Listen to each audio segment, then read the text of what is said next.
مرکز کارتینا تشریف آوردیم به خاطر گرفتن تذکره. این خیلی فرق عمده داره. میتونه مثلا زمینه فساد از جرم جنایت من یک مجرم جرم بکنه تذکرهش باشه و از طریق میتونی بسیار با زودترین فرصت پیدایش بکنی و دیگه کسی دیگه نمیتونه غیر از یک تذکره دیگه بگیره که یا دو یا سه دیگه تذکره کاغذی که بود مثلا یک نفر میتونه 3 دانه یا 4 دانه بگیره. من تذکره الکترونیکی است که از خوبیایش می است که یک نفر از یک دانه بالا گرفته نمیتونه.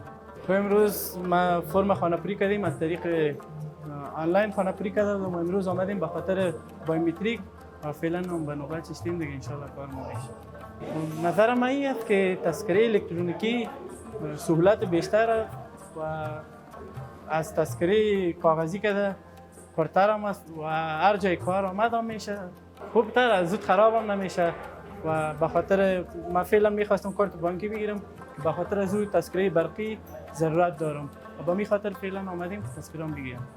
تذکره الکترونیکی یک خوبیت بسیار بالای داره به خاطر گرفتن وظیفه، به خاطر گرفتن پاسپورت. تذکره کاغذی خود یک چیز عام بود، هر کس گرفته میتونست.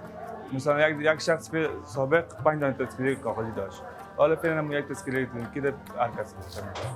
تذکره الکترونیکی خال حق هر شهرونده ماست. هر شهروند باید تذکره الکترونیکی بگیره به خاطر اینکه جرم و چیزها کم شود. روی کارمنده بسیار خوب و عالی، بسیار با لفظ آرام گرم میزد ما. کار ما دیگه به نوبت پیش رفت، به نوبتی نبود، دیگه کارا نبود، بیروبارم بسیار کم شده. فعلا هر کس تذکره گرفته، کارم بسیار عادی پیش رفته.